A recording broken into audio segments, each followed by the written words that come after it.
메리츠 주니어 증권자 투자 신탁 운용팀 레터.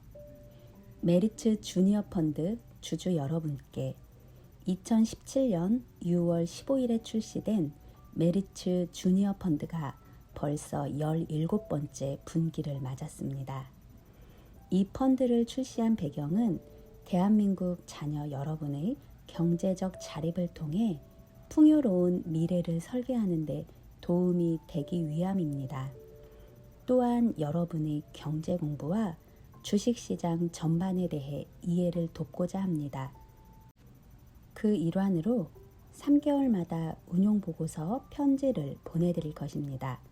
이 편지를 통해서 여러 가지 금융 용어와 더불어 우리가 투자하고 있는 기업이나 펀드에 대해 공부할 수 있도록 알기 쉽게 설명할 것입니다.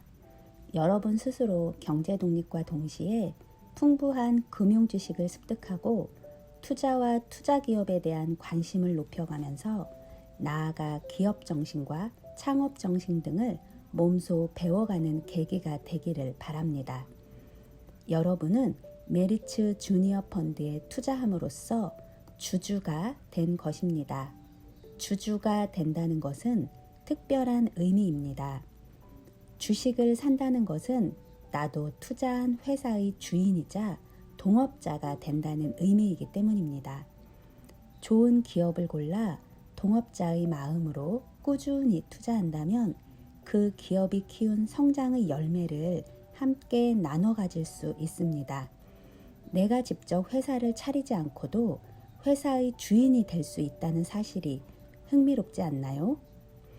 누구나 부자가 될 수 있습니다. 그러나 부자는 짧은 시간에 되지 않습니다. 매일매일 조금씩 부자가 되는 길을 걸어야 합니다.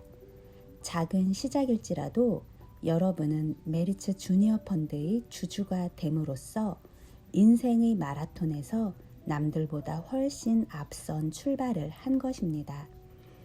지금부터 하루하루 소중하게 아낀 자본을 여러분의 미래에 투자하여 큰 포부를 펼쳐나가는 인재로 성장해 나가길 바랍니다.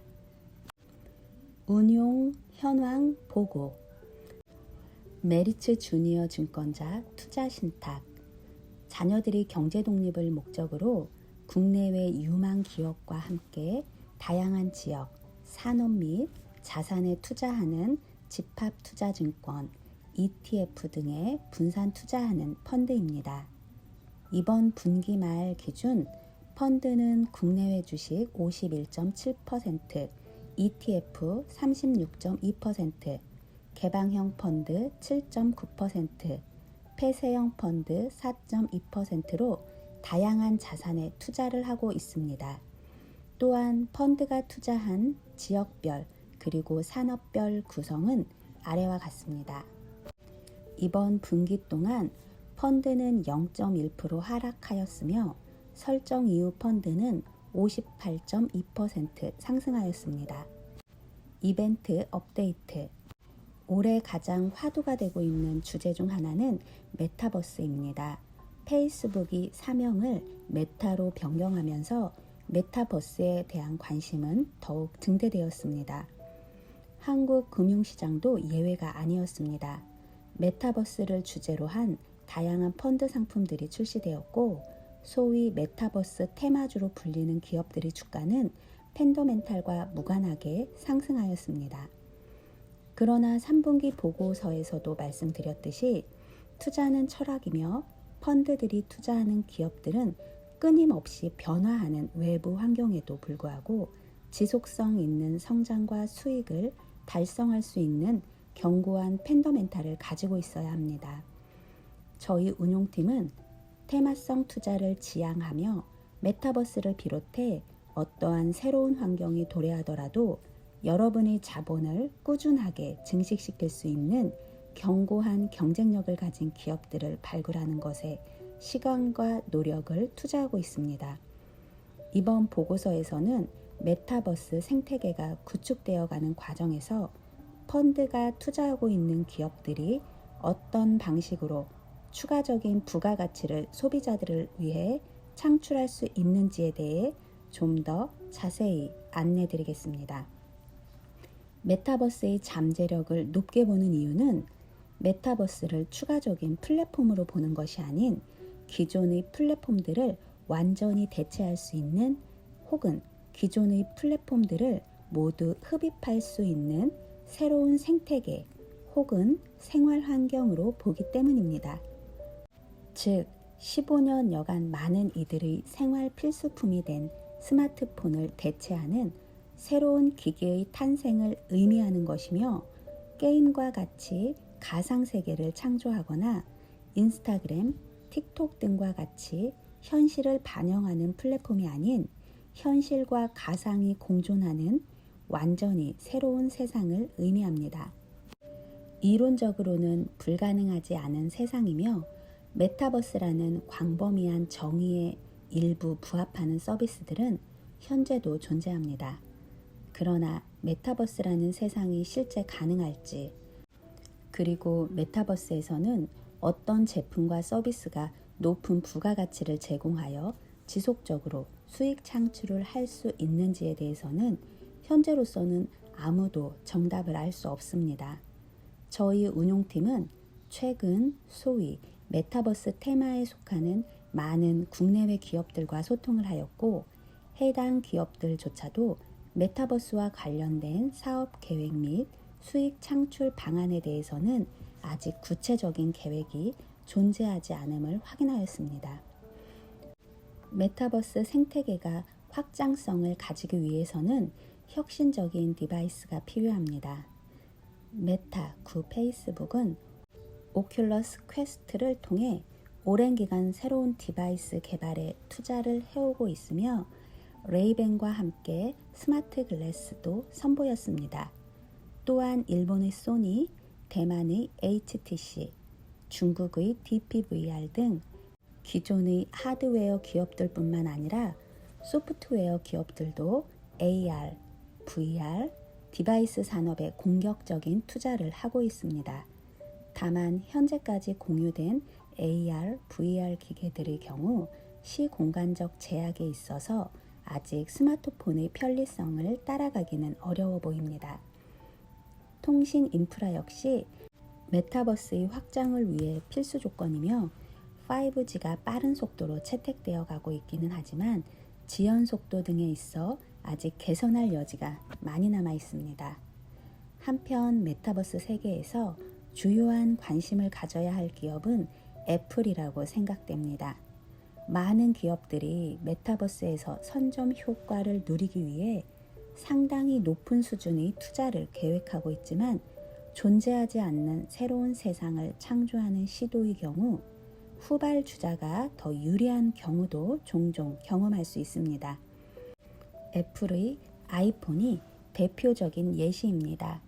휴대폰 시장의 경우 과거 모토로라, 블랙베리 등 다양한 휴대폰들이 이미 존재하였고, 특히 블랙베리는 전화나 문자와 같은 전화기 고유의 기능 외에도 인터넷을 이용한 여러 기능을 탑재함으로써 스마트한 휴대폰의 기반을 마련하였습니다. 반면 애플은 휴대폰 시장에서 후발주자이었습니다. 그러나 15년가량 흐른 지금 애플은 혁신을 통해 휴대폰 시장을 장악하고 있습니다. 애플의 저력과 창의력, 그리고 오랜 기간 구축해온 수직 통합형 사업 구조를 고려시 메타버스 생태계에서 애플의 역할은 다른 기업들의 운명에도 영향을 줄 수 있을 만큼 중요할 것이라고 여겨집니다.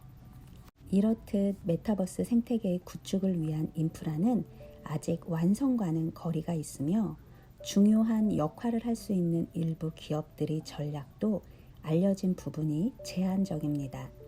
따라서 메타버스 환경에서 지속 가능한 성장 및 수익을 달성할 수 있는 기업을 찾는 것은 쉽지 않습니다.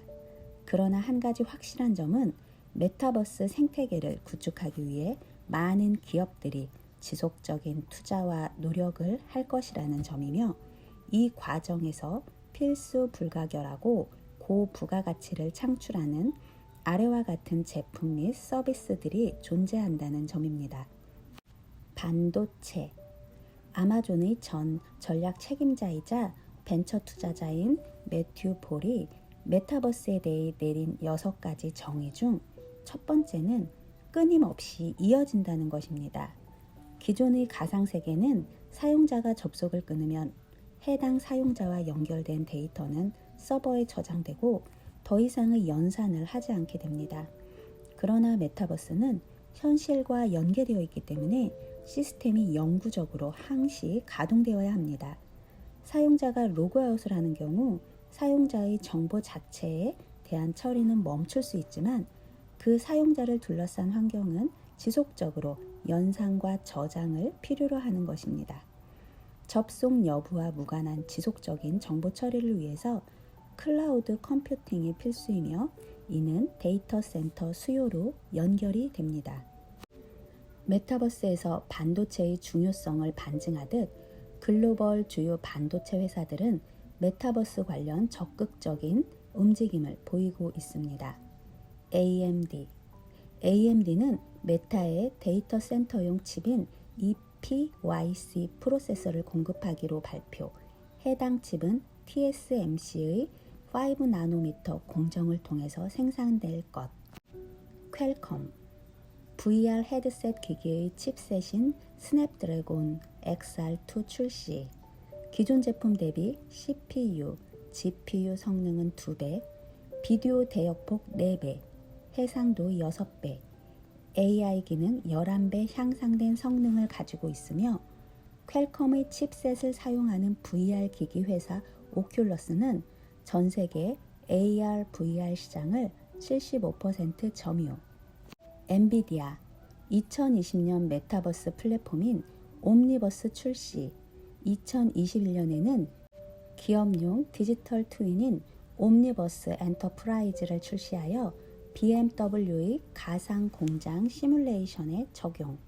CPU, GPU 등 프로세서 외에 메모리 반도체에서도 메타버스 세계에 적합한 혁신적인 변화를 볼 수 있습니다. 미국 메모리 반도체 기업인 마이크론의 CEO 산제이 메로트라는 AI 서버가 기존 서버보다 6배 더 많은 DRAM을 필요로 한다고 언급한 바 있습니다. 국내 기업들도 이런 환경에 적극적으로 대응하고 있습니다. 삼성전자. 업계 최초 LPDDR5X 개발. 현존하는 모바일 D램 중 가장 빠른 8.5GBps의 속도를 구현하며 이는 직전 세대인 LPDDR5 대비 1.3배 빠른 속도, 14나노미터 생산 공정을 적용해 소비 전력을 20% 감축. SK 하이닉스. 업계 최초 HBM3 개발. 여러 개의 D램을 수직으로 연결해 기존 D램 대비 처리 속도를 혁신적으로 높인 제품. 직전 세대인 HBM2E와 비교해 처리 속도 78% 향상. 한편 미래에는 메모리와 프로세서의 경계가 무너질 조짐도 보이고 있습니다. SK하이닉스의 미래기술연구원에서는 10년 후 메모리 산업의 변화 중 하나로 CPU와 메모리가 하나의 모듈 패키지 안에 결합된 프로세스 니어 메모리를, 더 나아가서는 칩 다이 기준 CPU와 메모리가 결합된 프로세스인 메모리를 점치고 있습니다. 펀드는 이러한 혁신을 주도하는 국내외 다양한 반도체 관련 기업들에 상대적으로 높은 비중으로 투자하고 있으며 현 시점에서 메타버스 생태계 구축의 가장 큰 수혜를 받는 기업들이라고 확신합니다. 콘텐츠. 메타버스 생태계의 확장을 위해 노래, 드라마, 영화, 애니메이션 등의 콘텐츠를 제작하는 업체들의 역할은 필수적입니다. 메타버스로의 사용자 이동은 메타버스 인프라의 구축이 선행되어야 하지만 동시에 메타버스에 특화된 콘텐츠의 개발도 중요합니다. 펀드가 투자하는 콘텐츠 기업들은 다음과 같은 다양한 시도를 지속하고 있습니다. JYP. 블록체인 암호화폐 거래 업체인 두나무와 K-팝을 소재로 한 NFT 발매 관련 전략적 업무 제휴. 메타버스 플랫폼 제페토, 아티스트와 팬 간의 일대다 메신저 디어유법을 투자, 초고화질 디지털 콘텐츠 제작 기업 4x4 투자로 메타버스 환경에서 운영 가능한 버추얼 휴먼 제작 발표.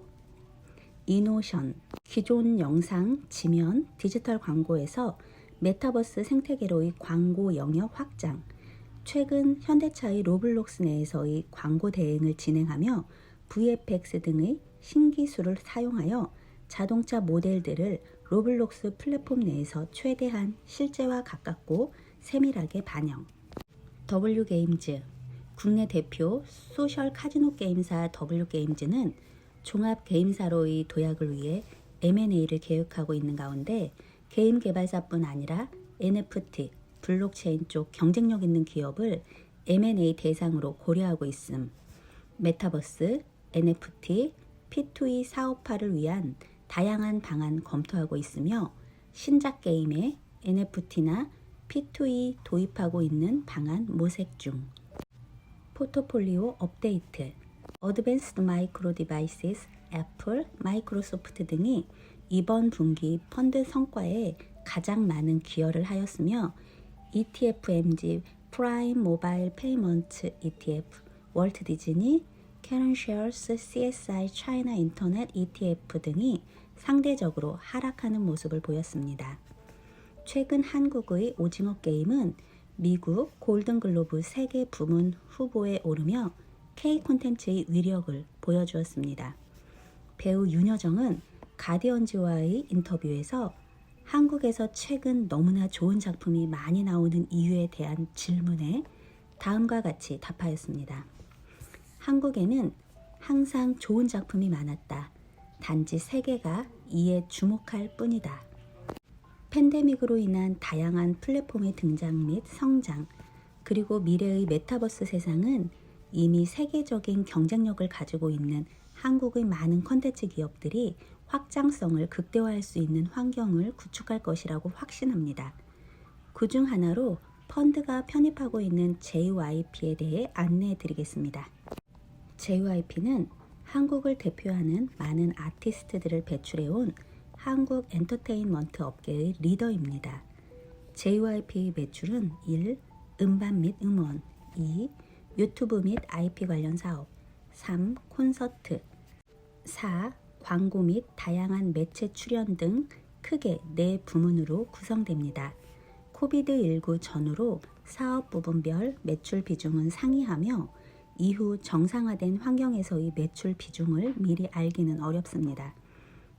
다만 JYP는 우수한 아티스트 라인업과 경쟁력 있는 IP를 바탕으로 코비드19 이전에도 새로운 채널 및 지역으로의 확장성을 확대하며 수익성에 있어서 높은 레버리지 효과를 보여주었고 이는 코비드19 진행되는 동안 더욱 극대화되었습니다.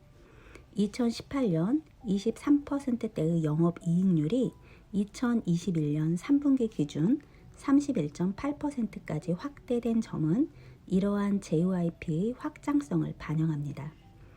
경쟁사들과 비교 시 균형 있는 아티스트 라인업 및 채널별 수익성을 고려한 사업 전략 등에 있어서 JYP는 큰 차별화를 보여주고 있습니다.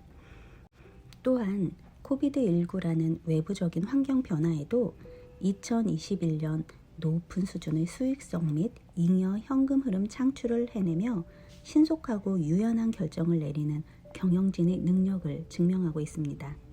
그렇다면 JYP는 강력한 IP들을 어떤 방식으로 확장해 왔을까요? 지역, 과거 한국에만 제한되었던 K-팝의 고객층은 아시아로 확대된 후 코비드 이후 글로벌 확장이 가속화됨. 채널, 위 지역적 확장에 가장 큰 기여를 한 요인은 채널 확장. 과거에는 존재하지 않던 유튜브 등의 디지털 채널 확대는 기존 고객층 내에서의 매출 확대뿐만 아니라 콘서트 등을 참석할 수 없는 다른 지역까지로 고객층 자체의 확대로 이어짐. 또한 과거에는 존재하지 않던 디지털 채널을 통한 추가적인 광고 수익 창출. 시간. 디지털 채널의 등장은 콘텐츠의 시간에 대한 확장을 용이하게 만들었음. 디즈니와 같은 기업들과 한국의 콘텐츠 기업들이 가장 큰 차이 중 하나가 바로 시간적 확장 능력의 유무이었으나 역주행이란 단어가 재조명받는 노래를 의미하게 된 현상에서 볼 수 있듯이 디지털 채널은 시간적 확장 능력이 상대적으로 약했던 K-팝 콘텐츠가 추가적인 확장성을 가질 수 있도록 도와주고 있음. 연령. 예전에는 10대 학생들이 K-팝의 주요 고객층이었다면 현재는 K-팝을 들으며 자란 20대, 30대 이상도 해당 음원을 소비, 따라서 동일 콘텐츠에 대해 고객 한 명당 창출될 수 있는 매출의 확장성 증대. 유튜브를 예로 들어보겠습니다. 미국과 같은 서양의 뮤직비디오는 음악에 초점을 맞추는 경향이 있는 반면 K-팝의 뮤직비디오는 스토리에도 비중을 크게 두는 편인데 이러한 성향이 유튜브 채널의 특성과 시너지를 이루며 K-팝 뮤직비디오들이 주목을 받게 되었습니다. 이후 코비드19로 인해 청중과 직접 만나는 기회가 줄어들게 됨에 따라 아티스트들은 유튜브를 이용한 공연을 하게 되었고 이때 보는 재미가 있는 K-팝의 경쟁력은 더욱 부각되게 됩니다. 유튜브는 더 많은 유저가 시청할수록 청중 확보가 가속화되는 눈덩이 효과를 누릴 수 있는 플랫폼으로 유튜브를 통한 K-팝 콘텐츠의 글로벌화는 가속이 붙게 되었습니다. 콘텐츠를 접하게 되는 기존 채널들과 유튜브와의 가장 큰 차이점 중 하나는 UGC입니다. 만약 어떤 유저가 트와이스의 IP를 이용한 콘텐츠를 만들어 광고 수익을 창출한다면 JYP는 해당 IP에 대한 권리를 가지기 때문에 수익의 일부를 수취할 수 있습니다. 이 경우 JYP는 IP에 대한 투자 비용 외에는 추가적인 비용 집행을 할 필요가 없기 때문에 과거 대비 수익성이 훨씬 높은 추가적인 매출 확대를 하게 됩니다. 한국의 미디어 콘텐츠 사업은 상당한 시간과 자본의 투자가 이루어져 온 산업이며 그러한 투자는 경쟁력 있는 아티스트들의 인재 자원과 제작 인프라를 구축할 수 있게 해주었습니다. 또한 JYP와 같은 엔터테인먼트사들은 오랜 기간 축적되어 온 청중에 대한 높은 이해도를 바탕으로 계속해서 확대되고 있는 다양한 플랫폼들에서 매출 및 수익을 극대화할 수 있는 통찰력을 가지게 되었습니다. 배우 윤여정의 인터뷰 내용처럼 K-팝 역시 이미 높은 수준의 경쟁력을 확보하고 있으며 그러한 경쟁력은 플랫폼의 확장 및 혁신과 시너지를 이루며 JYP와 같은 기업의 가치 확대에 기여할 것이라 생각됩니다. 한편 과거 엔터테인먼트 사업이 자본시장에서 소외받았던 이유 중 하나는 지속 가능성에 대한 불확실성 때문이었습니다. 대부분의 엔터테인먼트사들이 극소수의 아티스트들에게만 의존하는 비즈니스 모델을 가지고 있었기 때문입니다. 2018년 JYP는 회사 전반에 걸친 개편을 감행하였으며 4개의 새로운 비전을 제시합니다. 컴퍼니 인 컴퍼니. 기존 하나의 팀에서 여러 아티스트들을 담당했던 구조에서 벗어나 아티스트별로 마케팅, PR, 매니지먼트 등의 전담팀을 만들어 속도와 소통의 효율성을 증진시켰으며 이러한 시도를 통해 2010년대 중반 탄생한 팀이 트와이스, 이후 JYP 내 4개의 레이블을 신설하고 아티스트별 특성에 맞게 배치. 글로벌리제이션 바이 로컬리제이션. 한국 콘텐츠를 해외에 수출하던 1단계, 해외 인재와 한국 인재가 함께 구성원이 되던 2단계에 이어 각 국가의 구성원들로 구성된 K-팝 콘텐츠를 개발하는 3단계로의 진출. JYP 뮤직 팩토리. 세상이 변하는 속도가 빨라짐에 따라 콘텐츠 제작 속도도 빨라지게 되고 레이블화를 통해 이를 어느 정도 해결할 수 있으나 퀄리티에 대한 챌린지가 생기게 됨. 이를 해결하기 위해 댄싱, 보컬, 프로듀싱, 녹음, 믹싱 등의 모든 작업들이 공동으로 이루어져 시너지를 창출할 수 있도록 하였음. 또한 JYP 퍼블리싱이라는 회사를 통해 30여 명이 넘는 작사 작곡가들을 훈련시켜 왔으며 이제는 개인에 대한 의존도는 낮아지고 시스템으로 운영될 수 있는 기업이 됨.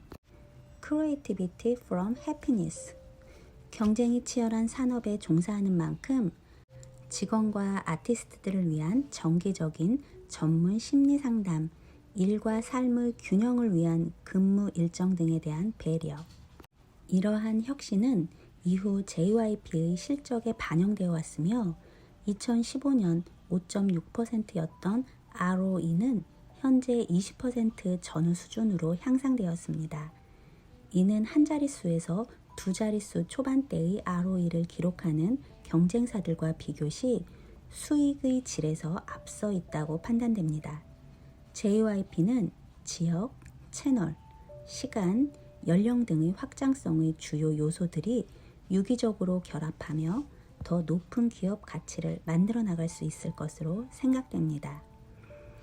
코비드19 전후로 세상은 과거보다 더욱 빠른 속도로 변해가고 있으며 기업의 유연성이 어느 때보다 중요해진 시대가 되었습니다. 위의 영상에서 박진영은 다음과 같은 이야기를 합니다. I wanted to make sure this company will run without me. 나는 이 회사가 내가 없이도 잘 운영될 수 있게 만들고 싶었다. 창의적이면서도 유연한, 그러나 철학에 대한 원칙이 존재하는 시스템은 자본시장과 높은 신뢰를 구축할 수 있다고 생각되며 저희 운용팀은 JYP에 대한 꾸준한 모니터링을 지속하도록 하겠습니다. 최근 워싱턴 포스트는 메타버스에 대해 다음과 같은 내용을 다루었습니다. 메타버스는 아직 존재하지 않으며 아마도 당분간은 실현되지 않을 것이다. 지금 존재하는 것은 메타버스에 대한 아이디어와 과대한 홍보이고 또한 이 두 가지를 활용하여 돈을 벌려고 하는 앱과 플랫폼들 뿐이다.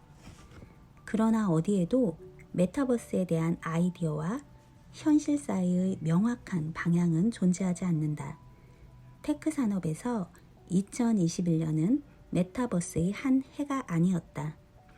이미 존재하는 기술들을 메타버스를 가능하게 하는 구성 요소인 것처럼 재브랜딩하는 한 해이었을 뿐이다. 메타버스를 불가능하게 만들고 있는 장벽은 변한 것이 없다. 메타버스는 분명 흥미로운 기회임에는 틀림없습니다. 그러나 위의 글에서처럼 아직 메타버스의 구체적인 모습이나 방향성, 이를 실현하기 위해 필요한 새로운 기술들에 대해서는 관련 기업들조차 신중한 입장을 보이고 있습니다. 저희 운용팀은 테마성 투자를 지향하며 환경의 변화와 무관하게 지속적인 성장성과 수익성을 달성할 수 있는 핵심 경쟁력을 가진 기업들을 발굴하기 위해 최선을 다하겠습니다. 감사합니다. 박정임, 리드 포트폴리오 매니저, 메리츠 주니어 펀드.